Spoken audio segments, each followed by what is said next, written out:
Friday, everybody. Good morning. This is Doug, and you're listening to What's the Hazard. It is hard to believe, but it is Friday, March 1st, I think. Is it not? We even had a leap day in there to get an extra day of February, but it is March, and it has gone really fast for me, Pete. You will recognize my guest, the handsome, charming Pete Susca. Operational excellence is his area of expertise. OpX Safety. That's you, man. You have a very dignified look about you.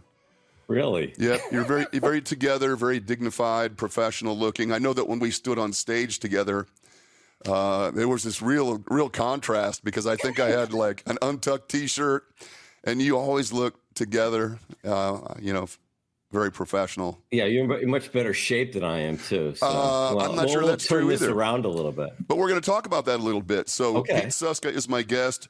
OpX Safety is his company, and he is kind of a big thinker. I mean, most of us, like myself, kind of think in small terms. Your approach to what we do, the consulting that you do, is on a lot larger scale, operational excellence beyond just safety. So we're going to talk about that because it's fascinating. I reread your articles last night, the ASSP articles that you posted, and they're still relevant, man. They're better than Ambien, actually. Which I am also familiar with. But no, they're still relevant. I mean, even though you've wrote them they were written a few years ago, I think, probably. They are still very topical and relevant and very interesting. So we'll talk a little bit about that, but I would like to talk just a little bit about you strike me as a guy who probably is a creature of routine, perhaps. Are you a routine guy? And so I'm interested. I've been asking some of my guests of late about their morning routines. Do you have a routine that when you get up in the morning to start your day, to be productive? Do you have a routine, or you don't strike me as a guy that just rolls out of bed and fumbles to the coffee pot? I will tell you, the older I get, the less routine I've become. Really? Yeah. Less structured, less rigid. And I've got like, I won't call it a laziness side to me, but I've got an undisciplined side to me. Mm-hmm. And I think, some days when I don't have something actively going on, I come down, get my coffee, I sit in front of my computer and I do my thing, and maybe I don't get fully dressed or whatever it is. And, Is that a little COVID lag perhaps, or just, I totally get it. I think it's my way of relaxing, mm-hmm. And discipline to me sometimes isn't relaxing. Right. And I know it is to some people, it is how they achieve kind of order in their life. And that's relaxing. Right. Mm-hmm. And I'm not saying disorder is relaxing for me, but I think sometimes the lack of a script and working in a script is. Yeah, I think I understand that. And so that would suggest to me, and I'm by no means qualified to do psychoanalysis, but that you do have order in your life. If you are comfortable allowing that disorder or a little bit less rigidity perhaps into your day on those occasions where you don't have things that must be accomplished, then you must be pretty good at ordering things when you do need to accomplish things. Yeah. And, I just got off a full day session yesterday doing this leadership work I'm doing for a corporation. And so I had 30 people in the room, and basically I spent 8 hours changing the way they think. Mm-hmm.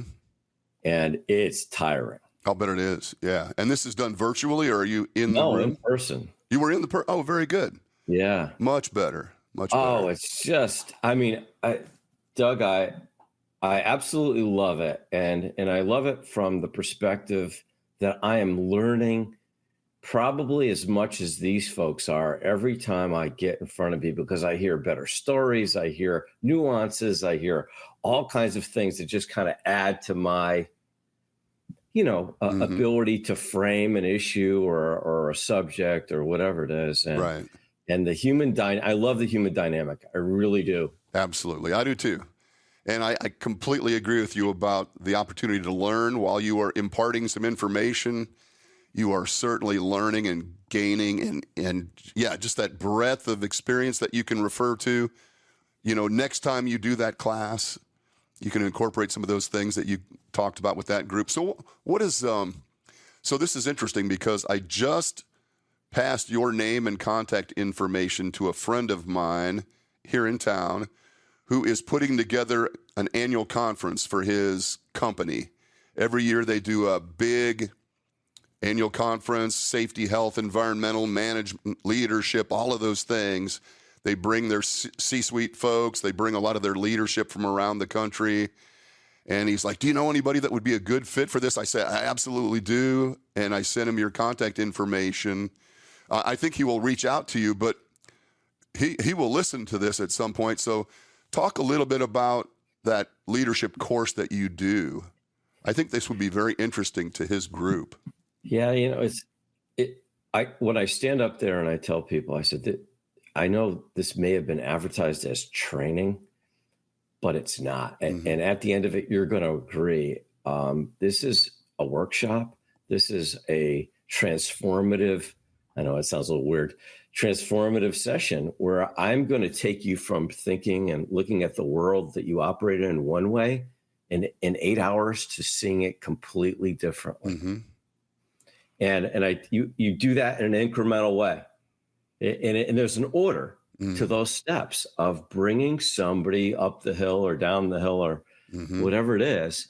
And I know where they need to go. They just don't know that they need to move, and they don't even know why they need to get there. And at the end, it's like, whoa.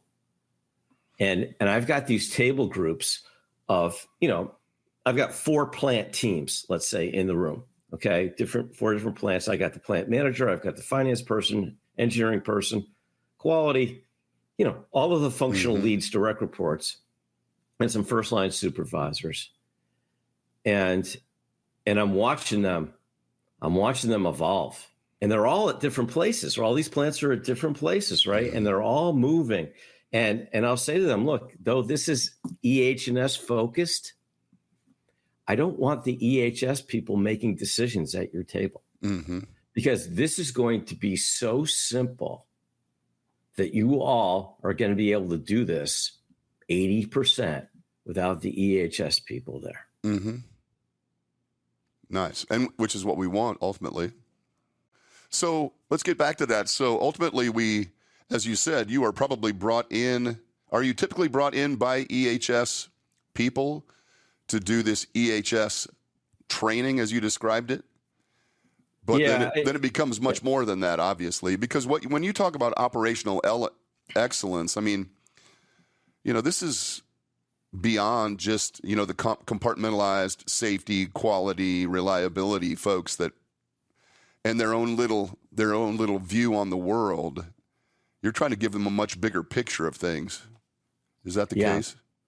Yeah, that's totally accurate. I am making this as good for business operations as it is good for EHS. And the principles that we're talking about here, as they get through probably halfway through this, they realize, whoa, this works for everything that we value.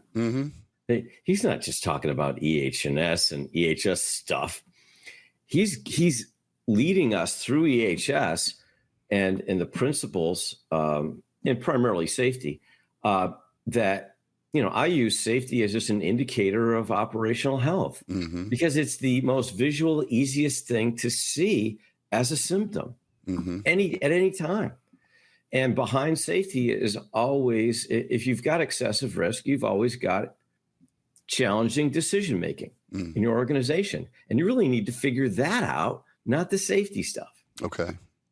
Explain that a little bit. So it goes back to decision-making at a higher level than at the safety level, or what exactly are you talking about there? Well, here's a good example.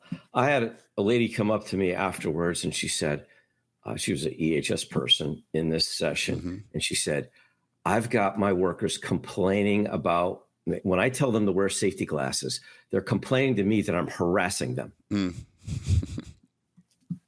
And I said, okay. I said, what are they saying to the supervisor who's supposed to be telling them the same thing? Well, the supervisor isn't telling them the same thing.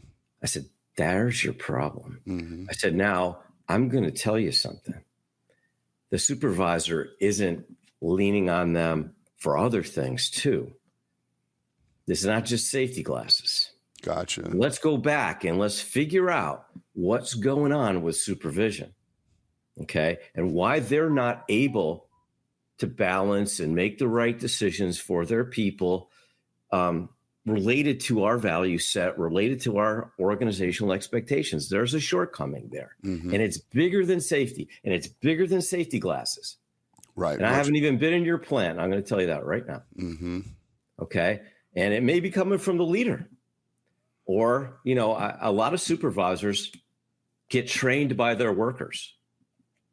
Right. So now if you've gotten trained by your workers on what we make, how we make it, what it takes to make it, then if you've got a worker that's really good at production and not so good at wearing their safety glasses, and that production is what keeps you as a first line supervisor, how do you make those decisions? Interesting. Yeah, man. And so that's really an interesting thought because, if they're not promoting or I don't like the word enforcing, but, you know, insisting upon, you know, following these procedures as we've developed them, it ultimately bleeds into all other aspects of that work. Yeah, and it does it. And I take these folks, I wish you could sit in a room. I'd love to. I take these folks way back into what a hazard is. Separate hazard from risk. We've had this conversation before because it's a problem out there. They don't even know how to talk hazard. I mean, I've taken a group of people through a plant and said, I want you to point out fatality hazards for me. And they've walked by a whole bunch of them. Interesting. And it's like you're taking a tour of kids through a zoo. Okay. And there's lions in cages and, you know, rhinoceroses and all kinds of nasty animals. And because they're in cages, nobody sees them as hazardous anymore. Right. Right. You know, so we've got this robot in a cage, and because it's in a cage and it hasn't killed anybody, it's not a fatality hazard anymore in our minds for some reason. That's really interesting. And I know that's one of the papers at one level of the papers that you wrote for ASSP. You talk about that we don't have a clear vocabulary or understanding of the meaning of those terms. And so it becomes really difficult then to get everybody on the same page because, you know, no one defines hazard. No one understands risk in the same terms from group to group or even person to person. It's really hard to rein that in without that clear understanding. So is that part of where we should be starting? Exactly. You have to rebuild your organization's way of measuring, prioritizing hazards, exposure, whatever you deem is how you're going to prioritize risk in a way that's totally separate from their perceptions. Okay. Because right now, there's a lot of perception-based decision-making going on in our organizations. Oh, absolutely. Yeah, no doubt. And people will say that, well, that's valuable. Some people have more experience than others. Okay, then put that into the process, not the decision-making we're making out there on the floor. Build that into the process. Right. Interesting. Because when I look at a hazard, I teach them to look at it for energy, you know, fatality, serious injury, energy. Right. And when you really understand that the only way to change a hazard is chemistry or physics, and you really understand that piece, then the ceiling in your facility is a fatality hazard. It is. Absolutely. Okay. No doubt. Yeah. Right. Because it could collapse and it's got potential energy in it. What's holding up these beams? And you know what? How healthy are those beams? Right. That's interesting. You know, that's one of the things that Conklin told me last year when I first started delving into that safety 2 stuff a little bit. And he said one of the questions that he asks is, what can kill you? You know, what in this plant can kill you? Like just like you've asked these people, what here is a fatality, has fatality potential? What can kill you? What keeps you from being killed? And then is that enough?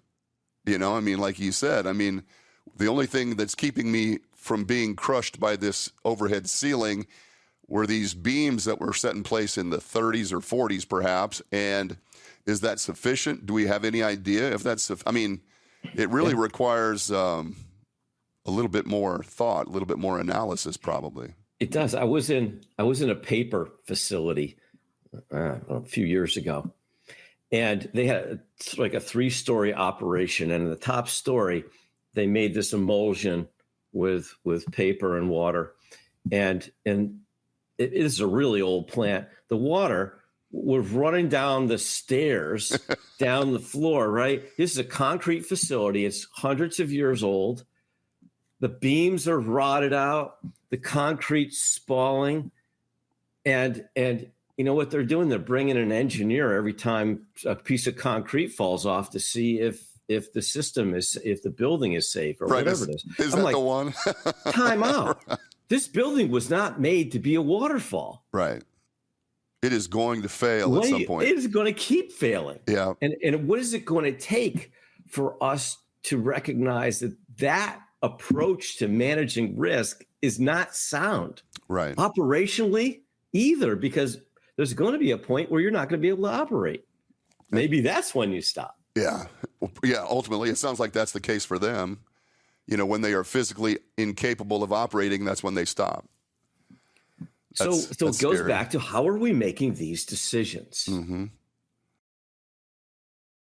Well, let's talk a little bit about, you know, there's I pulled one of the quotes out of one of your papers, which I think we've talked about before, but it said common elements of an organization that create unwanted operational and safety outcomes.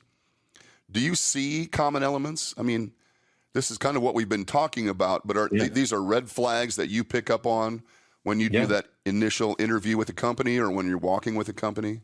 Yeah. Can you talk about some of these things that are just red flags for you? Well, I look for conflicts. Conflicts between what we say and what we actually do. Okay. Here's a great example.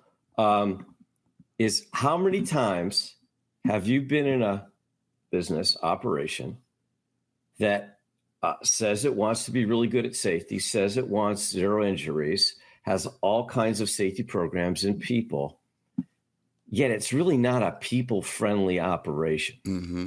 All the time, frankly. It's very common. You see that as a conflict. Yes. And if you go to the folks in the union and you go to the folks in the shop floor, they see that pretty clearly. Mm-hmm. Okay, we're organizationally talking out of both sides of our mouth. Yeah, no doubt. Mm-hmm. That is a big red flag. That's the kind of stuff. Go ahead. You know, big red flag. I totally agree. Yeah, I mean, we're treating people like tools. Mm-hmm. Okay, and we want them to be safe, so now we're just going to give them a whole bunch of rules to follow. Right. Which they always embrace. Yeah, exactly. They love that. And, at the same time, go walk into the dressing room or shower area and, the prisons are probably nicer. Or, you take a look at how people are treated. We got into this whole discussion about discipline yesterday. Mm-hmm. I was like, whoa. I said, if you're going down the road of discipline, you've negated everything upstream that's part of your responsibility as setting people up to make the right decision or not have to make a decision. Right. And you're not considering any of that. You're just seeing this as a bad person. Mm-hmm. What do you think about discipline? That's really an interesting subject. I mean, we've been forced into this position to have the progressive disciplinary system by OSHA. Mm-hmm. OSHA expects that. And so if you even hope to make the argument that there was employee misconduct in an incident or something, then you have to be able to show that. But I'm not a huge proponent of just this constant discipline. I don't love that as an approach necessarily. I've been there as a leader, and I will tell you where discipline usually came from for me was frustration. Mm-hmm. It's like, I'm so frustrated with this person not being able to conform or do what they're supposed to be doing. And I'm at my wit's end. Mm-hmm. Okay. And part of that is my ability to clearly appreciate and see reasons. Okay. And I told folks in the room yesterday, I said, look, you're not going to be good at root cause analysis if all you can see is this much about the world. Mm-hmm. Okay. And right now we're looking at that person, and that person is it, and that person must be the problem, and not be able to see that we set the person up with a fork in the road to have to make a decision between operability and speed and performance and safety. And safety is always going to slow us down. And we measure performance all the time, and we may measure safety some of the time. Mm-hmm. Okay. And that the process we set them up in isn't flexible enough for safety and performance to be able to suit them when somebody makes a phone call and says, I need it delivered today. Mm-hmm. Right. And that the management system that we have isn't recognizing this, capturing this in risk assessment, audits, inspections. It's going through all of that.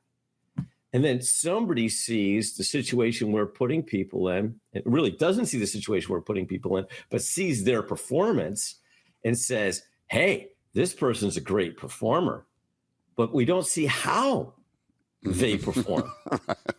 Okay. Yeah. And so if you're a supervisor and you got 30 people reporting to you, you don't see how they're doing things. It'd be like having you'd be a lifeguard at 5 pools at the same time. Right. Yeah.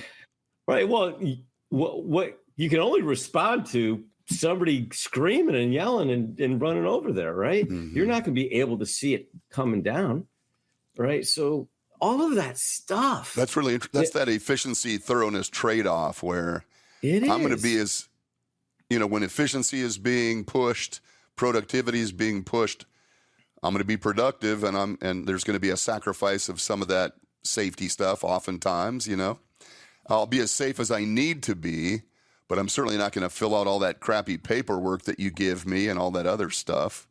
And then when we're really humping hard on safety, I was over at the plant yesterday, and one of my maintenance guys over there is a little bit recalcitrant, I mean, he finds most of the safety things to be stupid and unnecessary. And he's probably right. Some of them probably are stupid and unnecessary, but they were in a book somewhere. And so he was working in a scissor lift. This company requires fall protection in the scissor lift. So he's got on his harness. He's in the scissor lift. He actually puts these cones out around the corners of the scissor lift.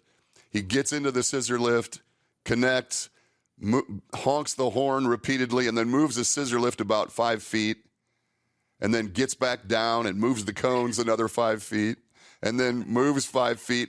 Just a deliberate, in your face, this is ridiculous shit kind of a effort. And I just stood there and watched him for about 20 minutes.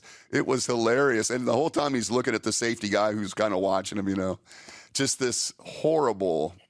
We've reached the point where there's just an impasse, we can't find a balance between efficiency and thoroughness. There is no balance. It's just one or the other, and it's really detrimental. Well, I think a lot of times we've left those folks at the coalface, like the guy you're talking about, up to figuring that out, and we shouldn't. Right.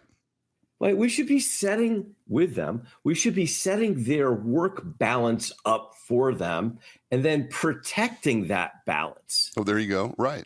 Okay. Absolutely. And what I mean by that is when that salesperson makes the phone call down to the shipping loading area and says, that stuff that needed to be shipped out on Monday needs to go out today. We've just shifted from second to fourth gear and maybe not put the clutch in real well. Right. And now what's slowing us down? Well, the safety stuff. Mm-hmm. Okay.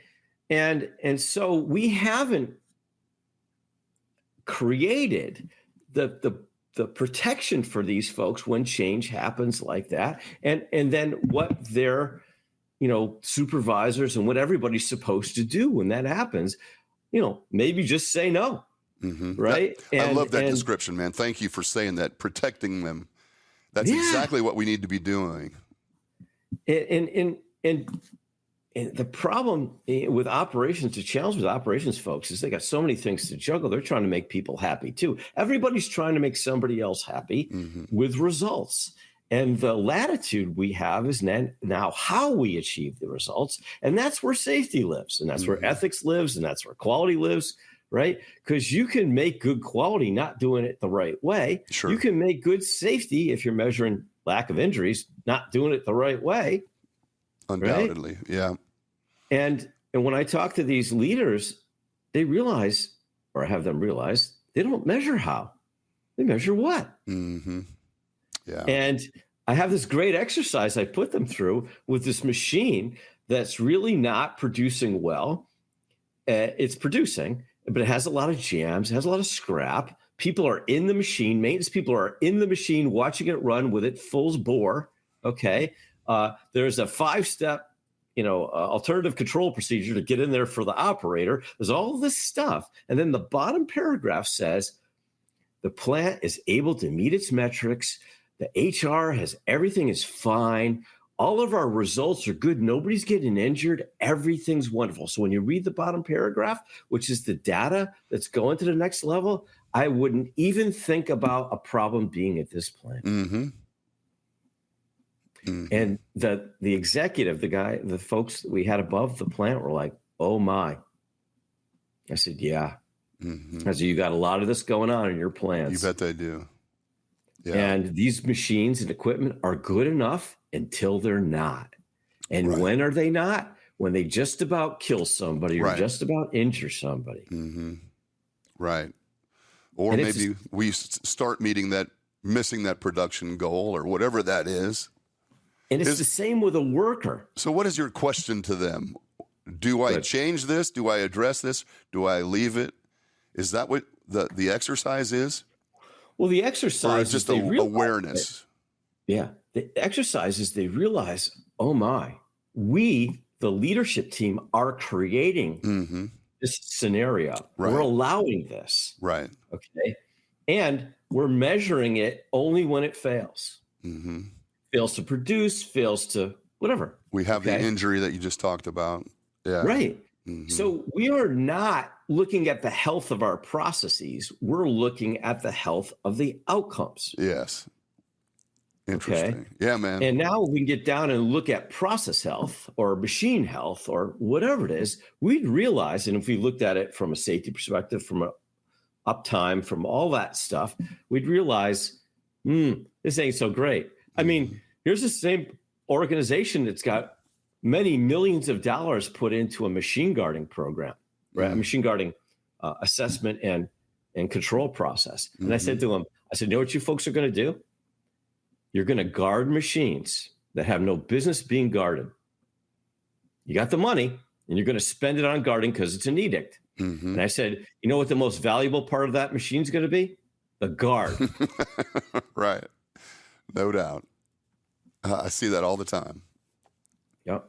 That's because we're not looking at, okay, what's the uptime of this machine? What's the maintenance cycle of this machine? How much spare parts? Is it easy to get spare parts? How much energy is it cost to run? How loud is it? We're not looking at the holistic value of the machine, of the equipment, of the process. We're not looking at that. We're going edict by edict to that machine and then measuring the outcome of the machine. Interesting. I see this. That's true in management as well, right? I mean, as a management style, we're getting the output that we want, so the means to that end is irrelevant.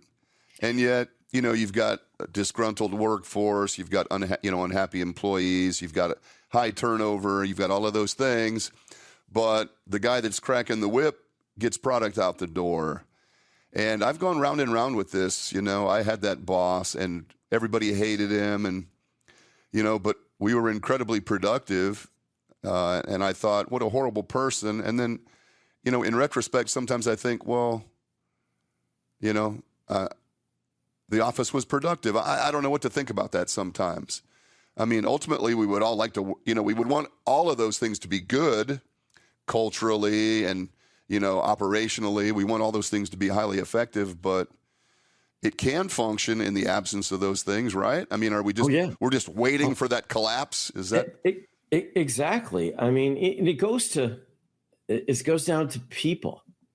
And I don't know if I mentioned this before, but many years ago, I asked a bunch of supervisors, and we're in a room, and I said, "Where's your next injury going to be?" Mm-hmm. It's a very thoughtful question. Everybody should ask that question, no matter what level they're at. Where's our next injury going to be? Where's your next injury going to be? Because now it gets into risk assessment, it gets into control, it gets into all kinds of things. And these guys looked at each other and they said, "Pete, not only do we know where, we know who." Right. Yeah. And I was like, "You know who? Oh yeah." I said, "Well, what are you doing? What are you doing with that?" HR, all the excuses that come into play. And I see this, and I ask this question in every leadership program, and I'll say, "Look, you've all got a small percentage of who's, in Whoville. Mm-hmm. You've all got a percentage of who's out there. No doubt. Most of those people are not bad people. They're just in the wrong job." Mm-hmm. Okay. And we're trying to put this square peg into a round hole with more training, more whatever. Okay. And we ultimately know they're going to fail. And they're not just failing at safety. Those are the people aren't wearing their glasses or maybe are not following the rules exactly for safety, because safety is such a visual, easy thing to see. I said, if your people, those people, that lady saying that person not wearing safety glasses, I said, look, I'm going to tell you something. I haven't even been in your plant. I said, that person's not doing other things too, that you're either not seeing or ignoring. Mm-hmm. So let's not fire them because of they're not wearing safety glasses. Let's go back and look at the real health of that person in that job. Yes.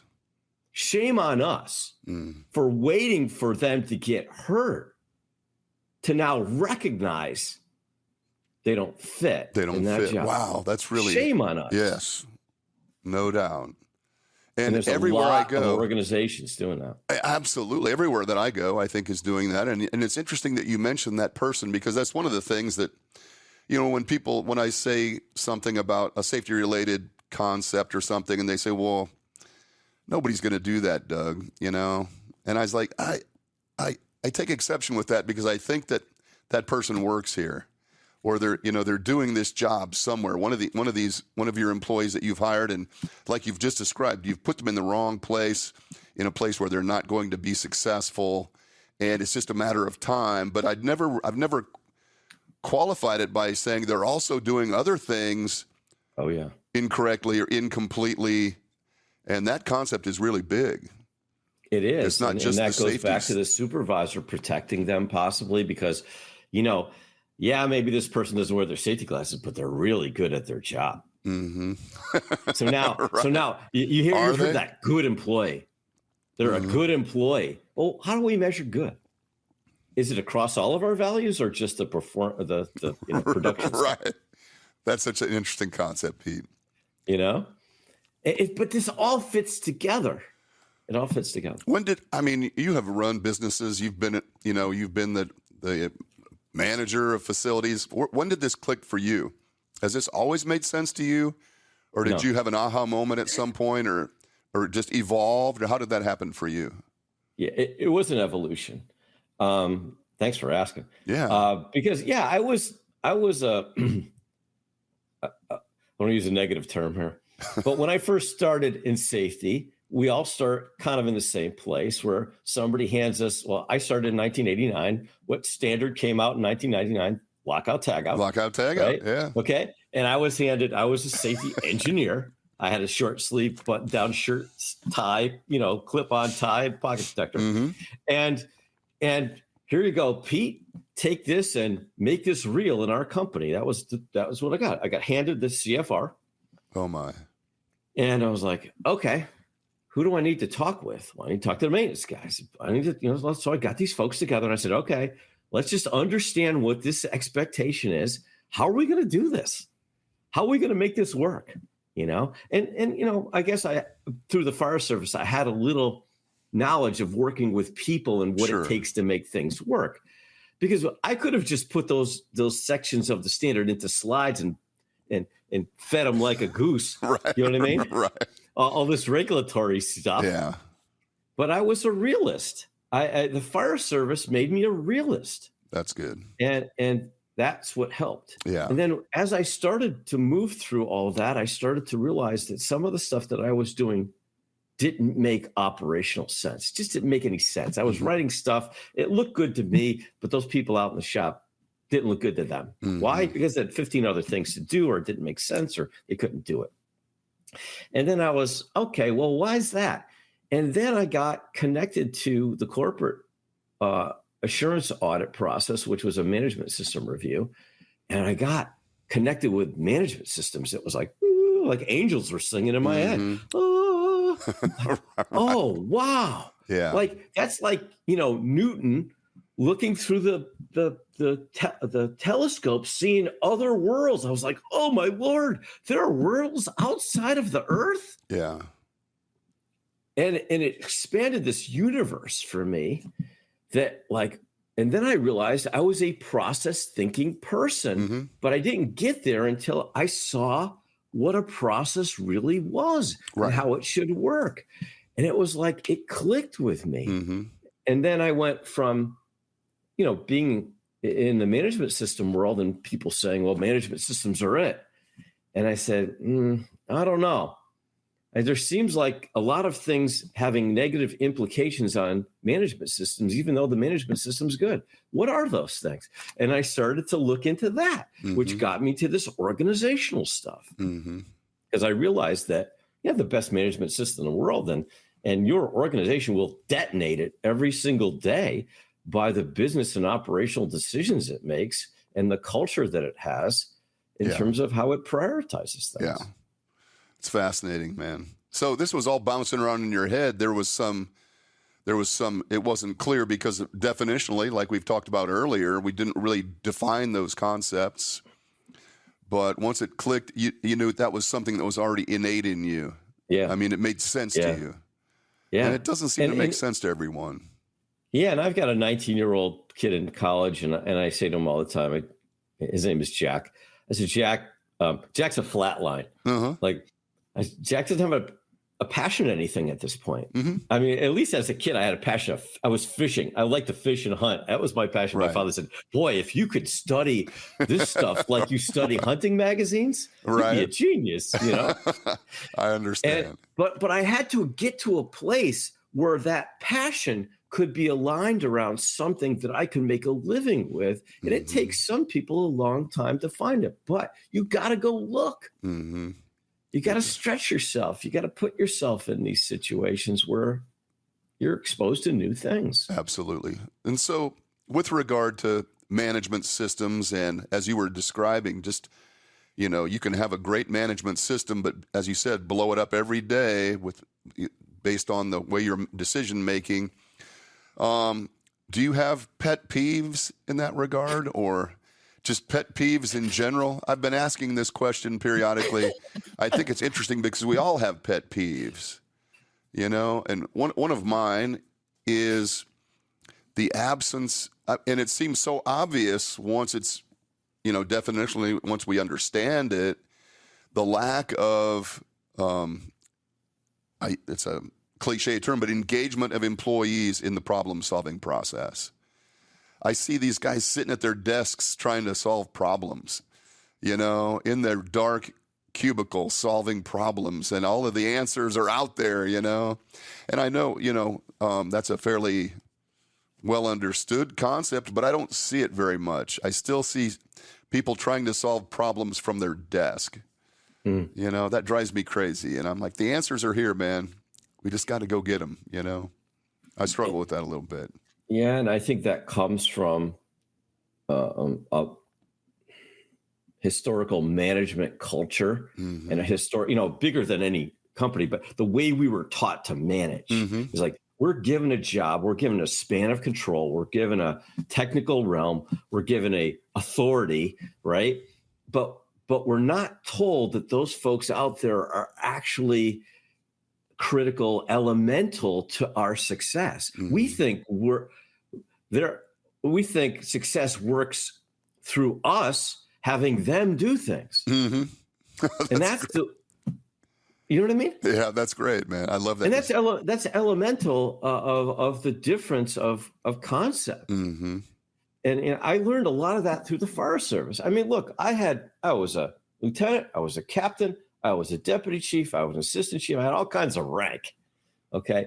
But I was first a firefighter. And I think that is some of the problem. Some of these folks in leadership were never firefighters. They were never on the floor. Yeah. Okay. So if you were never on the floor, you don't have a lot of respect for what that really is like and what that stuff coming to you really looks like. Yeah. And I think these organizations that bring people up from the floor up are much healthier many times. Yeah, okay, I can forget once I put that.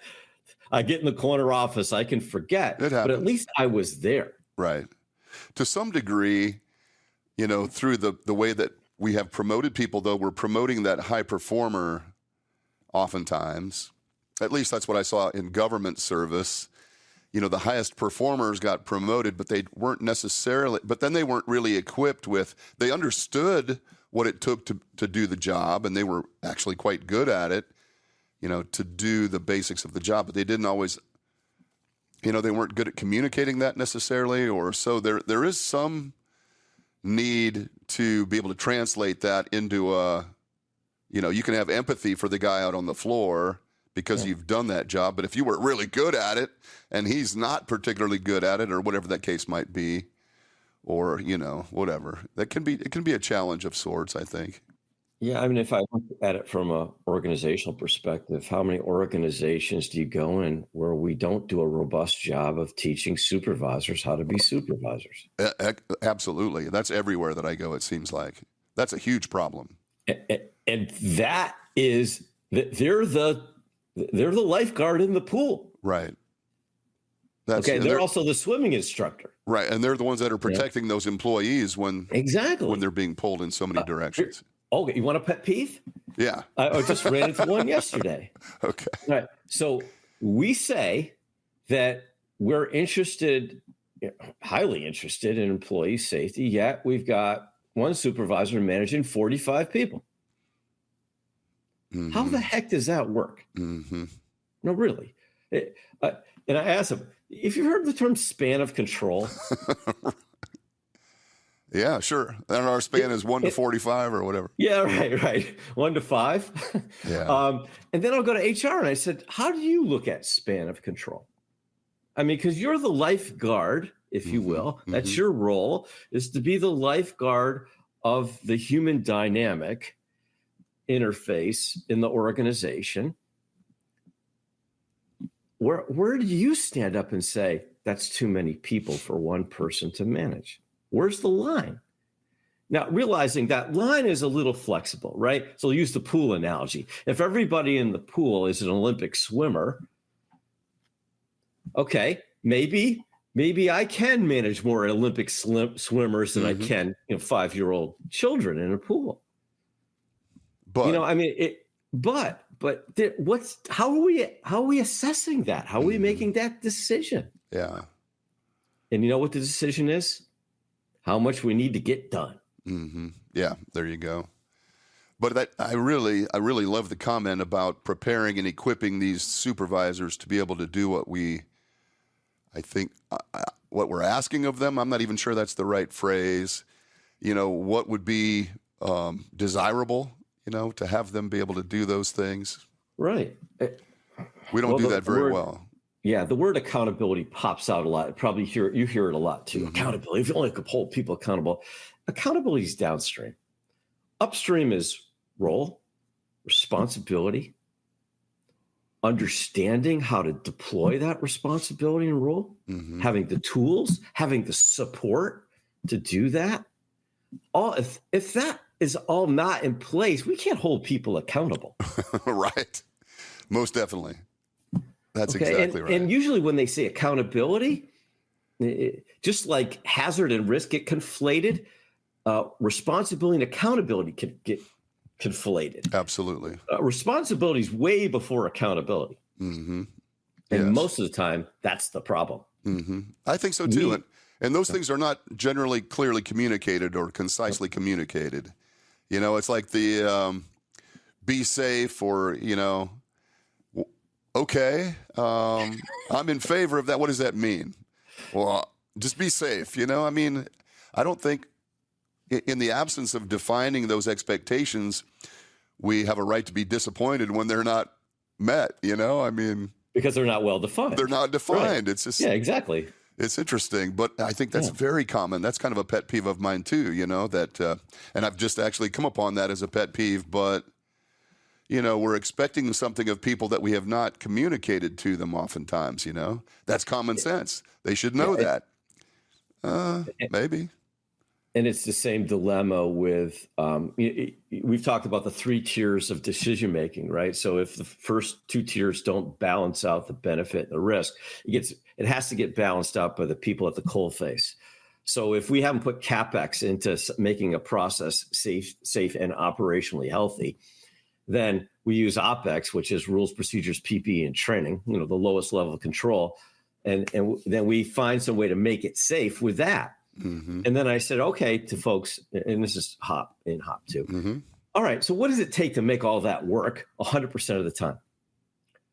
100% reliable people. Oh, son of a gun. Raise your hand if you're 100% reliable. Yeah, mm-hmm. I know you executives are. Sure. Everybody else, okay? No, we're not. Okay, so now what happens when they fail? Who do we blame? Blame. Bad word, but that's where it is. Mm-hmm. We blame the worker. Because we set them up to fail. Yeah. And we knew they were going to fail. And we were just measuring when they weren't. Yeah. Yeah, it's inevitable. It's inevitable. I mean, I think we should approach it with 100% certainty that they're going to fail at some point, right? I mean. Well, we should recognize the fact that the decision is we're confused. We're in denial, whatever the right word is, in making that decision, thinking that's going to be wonderful in a dynamic environment. Mm-hmm.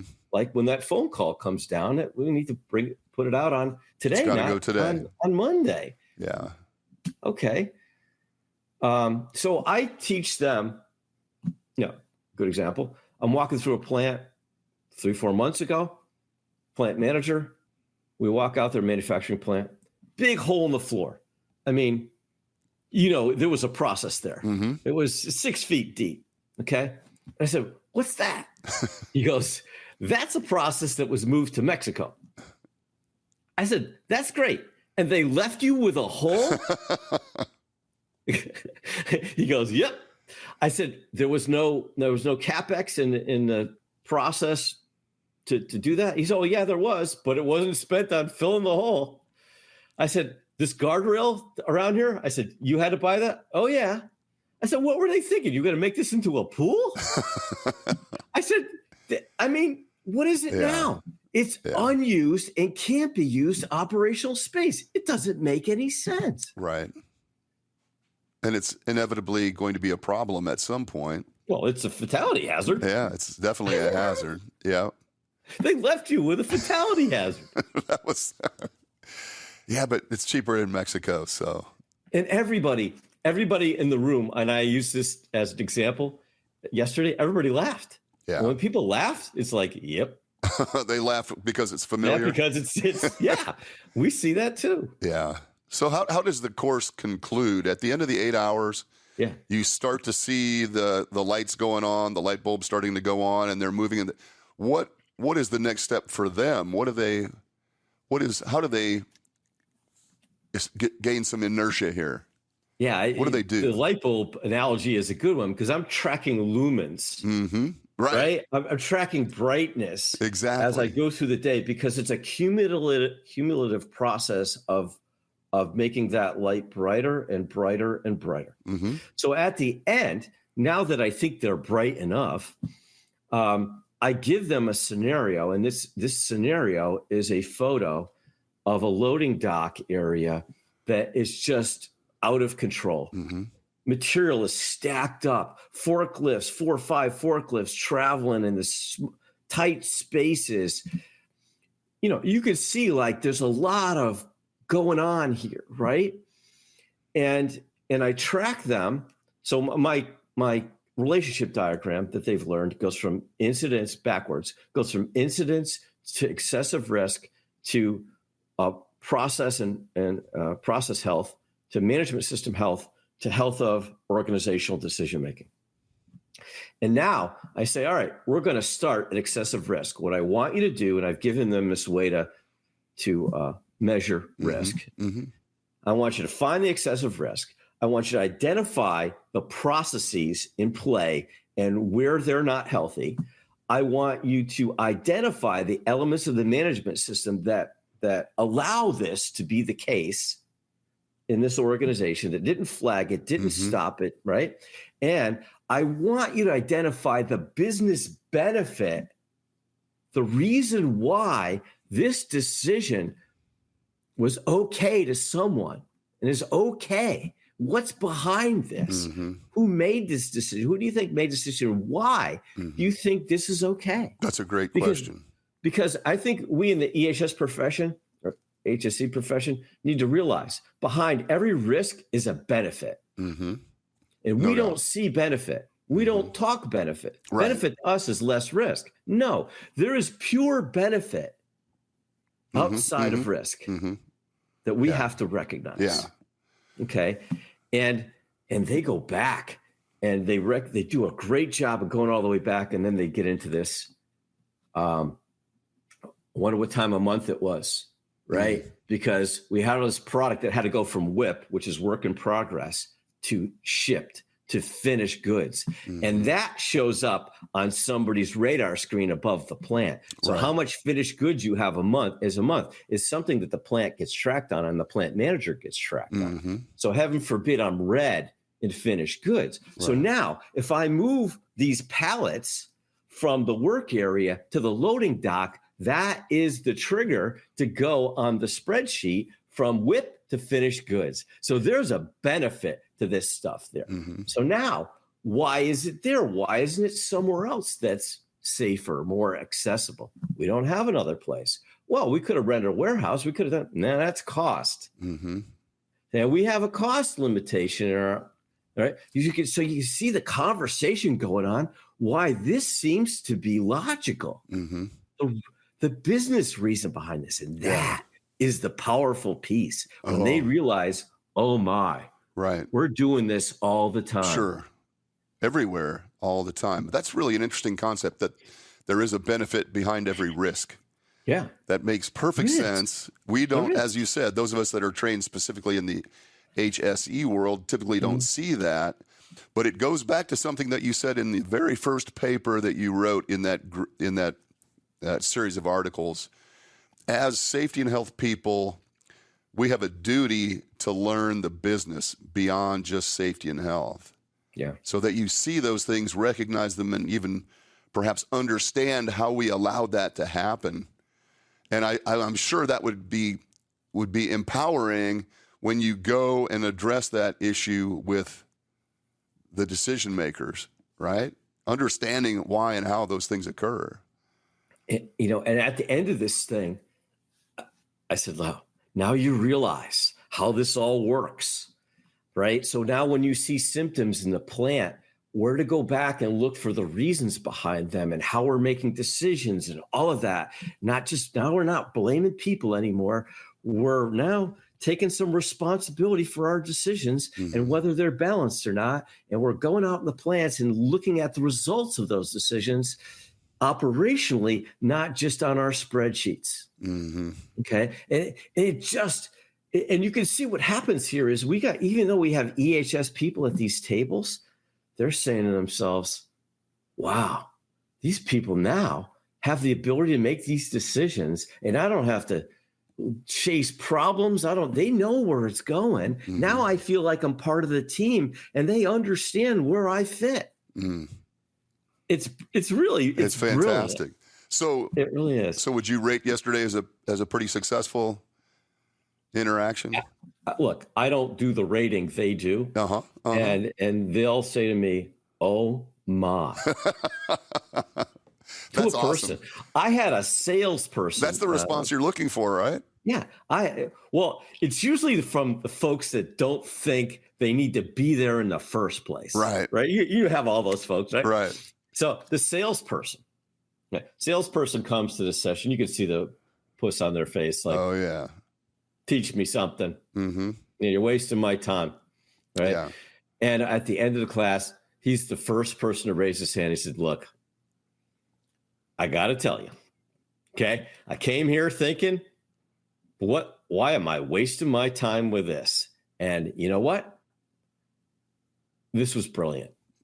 I really learned what decisions I make have implications on plants that I had never known. I don't go to plants that often. I need to go to plants. I need to see the results of my decisions. I'm like, drop the mic right there. That's right. That's awesome. You know what I mean? That must be a very satisfying feeling. It is. For you as a person who cares so much about this. It is. It's, I like to say it's not the money, but money certainly helps. But absolutely. It is what makes me able to go home tired and say, I put a good day's work in. Yeah, man. You know what and that's every job. Like I put a good day's work in. I built something. I made something. I created something. I protected people. I did something good today. Yeah. I love that too, man. I love that feeling. Some days you get it, some days you don't, but that's kind of what we're striving for every time. I think that's fantastic. We're over the hour already. I don't know how that happens. We were just getting on a roll. I love that stuff. And there's always so much to unpack when we talk. It's one of the few episodes that I go back and re-listen to because there's so many things that I want to write down, but I don't want to be like disrespectful writing things down while you're talking. I love that though, and I think one of the concepts that I'm going to take away from that, not only is the impact that all these other decisions have on the ultimate outcome. Everybody's decisions have an impact on the ultimate outcomes, but protecting those workers, giving them, because you can see it in workers that don't feel protected, that lack of trust, that belief that, when the going gets tough, all of that stuff's going to be going and I'm going to be, the pushing up or whatever. Yeah. Right. Yeah. It's really interesting. And I see that a lot. It's interesting when you package it that way. And that goes back to what I'll call organizational health, right? You can have all of this safety program and all this safety stuff, but if you don't have organizational health, you don't really take good care of your workers like they're your family. They're going to see that. Absolutely. And that's not an environment that where people are going to feel like they trust right people they're working for, and they're not going to thrive. There's going to be subsets that where leaders create climates within a not so great climate, a good climate, but the culture as a whole.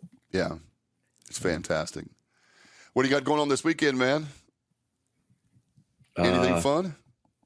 No, not that I can think of. I haven't thought that far ahead. See, I'm not, It's only Friday morning. There's no point to be thinking about Saturday. It is Friday. It is Friday. What are you doing? What are you doing, Doug? This weekend, one of my sons is coming home. My son that's in school is going to come home for a week of spring break. I think he's on spring break next week. So I'll pick him up at the airport. We'll stop at Chick-fil-A. That's part of our routine. He doesn't have a Chick-fil-A anywhere near where he goes to school, apparently. So, and then we probably go to the grocery store and buy about $800 worth of groceries so he can have something to snack on for the week, which means I'll have to go out and find more work. Let me tell you, does he do this? Does he open the refrigerator, stand there, look around, and complain that there's nothing to eat? Oh, all the time. Yep. All the time. And I told my kids, I said, look, that's not a tanning booth. Right. I'm like, come on. Exactly. Yep. And the interesting thing is, 10 minutes later, he's right back in front of it. I know, right? Looking at the same stuff. Now he's just rationalizing, okay, well, maybe I can eat that this time or whatever, Oh, my God. How hungry am I? Right. We're looking forward to having him home. It's always good to see him. Haven't seen him for a while, so it'll be good to have him home for a little bit. Other than that, I hope that it's an uneventful weekend. I don't need a bunch of excitement on the weekend necessarily, after a fun week. So, Pete, love you, brother. Man, this stuff is so good. Thanks to Tom West for putting us together. Yes, exactly. And keep an eye out for an email from my friend Cody. He's going to be reaching out to you, I would assume, soon. Hopefully we can get you here to Omaha. That would be fantastic. Love to see you in front of this group because this is a really inspired company right now. They're doing a lot of things that are very positive, and I think the final piece in the puzzle would be having you speak to their leadership team about some of these concepts. So keep an eye out, and hopefully we can get you back here. There is a window of time when it's actually nice to be in Omaha. So it's like May 7th through the 14th or something is usually pretty good, and then September 20th is something like that. So we'll figure that out. Okay. It's good to see you, man. Thank you again. Yeah, take care of yourself, Pete. I'll be in touch soon. We'll talk soon, buddy. Bye-bye. Thanks, everybody. Have a great weekend. We'll talk to you next week. Later.